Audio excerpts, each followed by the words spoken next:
तिथपासून तो प्रवास सुरू झाला.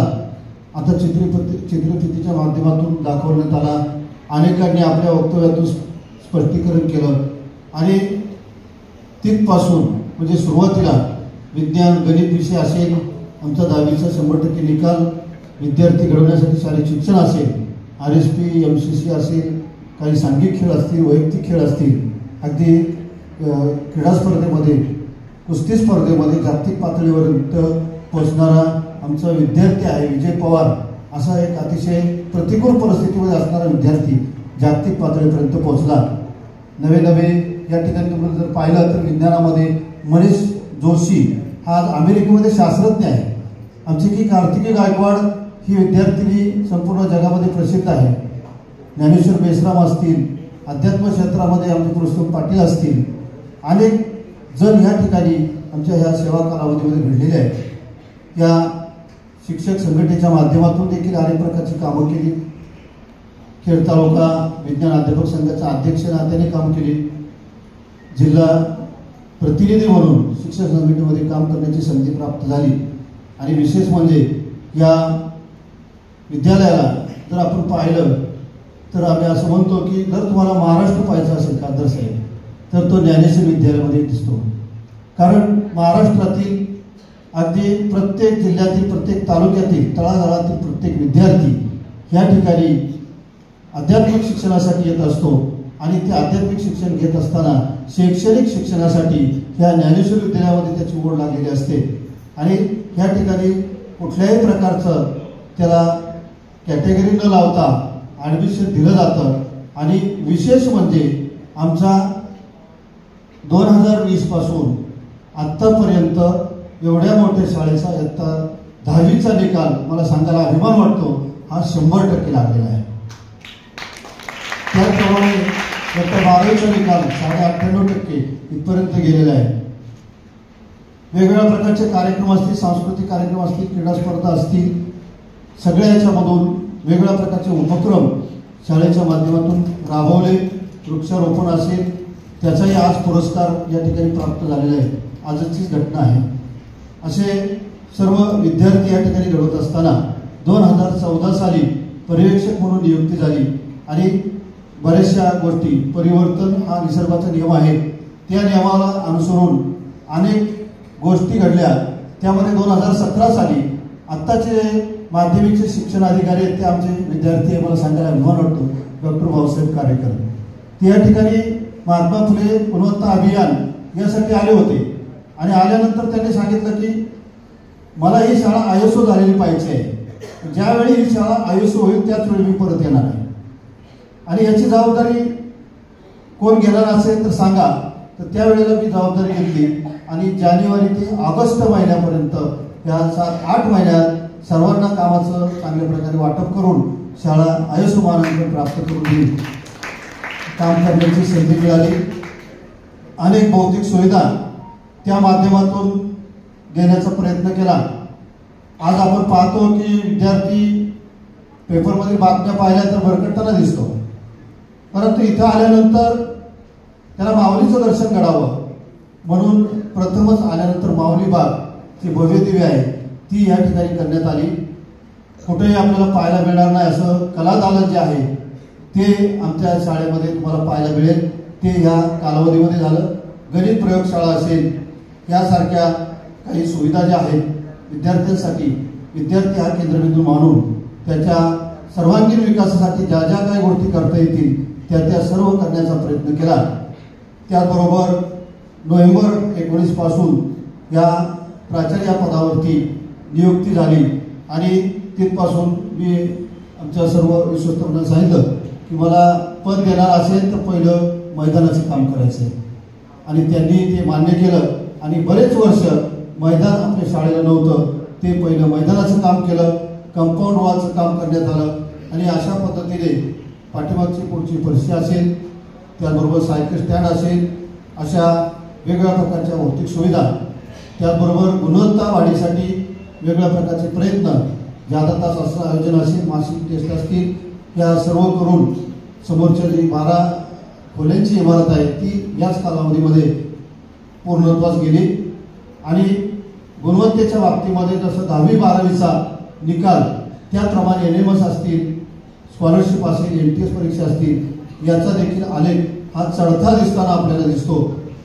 आणि शासनाच्या वतीनं 2022-23 या साली ज्यावेळी संपूर्ण शाळांची पाहणी करण्यात आली, त्यामध्ये गुणवत्ता असेल, क्रीडा असेल, कला असेल, वेगवेगळ्या प्रकारच्या परीक्षांचं मूल्यमापन असेल, ह्या सर्व धर्तीवरती जिल्ह्यातून शाळांची निवड केली.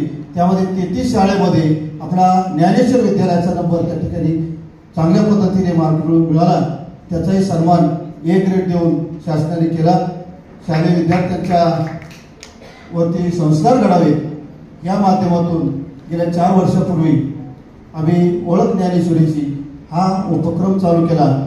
आणि पाहता पाहता आपल्या बऱ्याचशा जिल्ह्यामधून सुद्धा आता जवळजवळ 100-150 शाळांमध्ये हा उपक्रम आज देखील चालू आहे. मुलांच्यावर संस्कार घडवण्याचा हा उपक्रम आहे.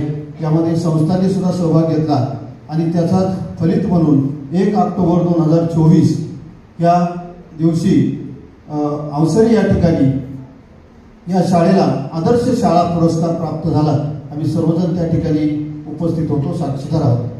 त्याचबरोबर 6 ऑक्टोबर 2024 रोजी जिल्ह्यातून आदर्श मुख्याध्यापक पुरस्कार प्राप्त झाला. तोही माझे विद्यार्थी डॉक्टर बाबासाहेब कारेकर यांच्या शुभ हस्ते भोसरी या ठिकाणी कार्यक्रम संपन्न झाला. परंतु मला सांगायला आनंद वाटतो की आत्तापर्यंत एवढे जरी राज्यस्तरीय पुरस्कार असतील, जिल्हास्तरीय असतील, तालुकास्तरीय पुरस्कार असतील, परंतु आज जो तुम्ही माझा सन्मान केला आहे हा मी माझ्या जीवनामध्ये कधीही विसरू शकणार नाही. कारण तो आपल्याच लोकांनी, आमच्या सर्व सहकाऱ्यांनी, शिक्षक शिक्षक कर्मचाऱ्यांनी, संस्थेने हा सन्मान केला आणि तो मला अत्यंत मोलाचा या ठिकाणी वाटतो आहे. तुमच्या सर्वांनी कौतुक केलं आणि एक चांगल्या प्रकारच्या शुभेच्छा व्यक्त केल्या. आता या ठिकाणी काही गोष्टी ज्या आहेत पुढच्या पिढीसाठी, की एक शाळेची एक उंची या ठिकाणी वाढवलेली आहे. याच्यामध्ये अनेकांचा सहभाग आहे. हे लगेच काय 4-2 दिवसामध्ये हे प्राप्त होऊ शकत नाही.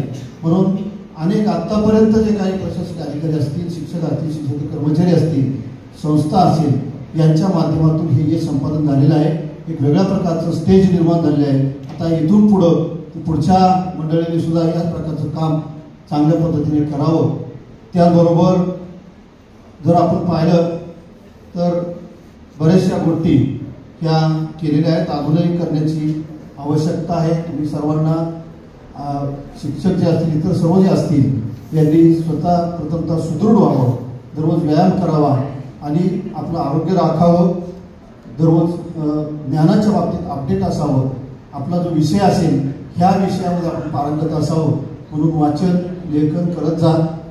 त्याचबरोबर कला क्रीडा या सर्व माध्यमातून एक शाळा वेगळ्या पद्धतीने जिल्ह्यामध्ये, राज्यामध्ये आपल्याला दिसते आहे. आणि म्हणूनच या ठिकाणी ॲडमिशनचा ओघ सुद्धा मोठ्या प्रमाणामध्ये आपल्याला पाहायला मिळतो.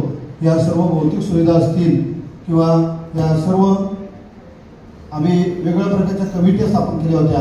ह्या कमिट्याच्या माध्यमातून सर्वांनी अगदी चांगल्या प्रकारचं सहकार्य केलं. कोणीही कोणतं काम नाकारलं नाही. आणि ह्याच कालावधीमध्ये विनाअनुदानितच्या शिक्षकांना अनुदानित वरती घेण्याचं भाग्य, त्याचबरोबर जे शिक्षक 2012 साली या ठिकाणी सर्व्हिसला लागले त्यांना 20 ते 40% अनुदान प्राप्त करण्याचं भाग्य, त्याचबरोबर पोर्टलची भरती करण्याचं भाग्य, सही करण्याचं भाग्य माझ्या वाट्याला आलं. त्याच्याबद्दल मी धन्य समजतो.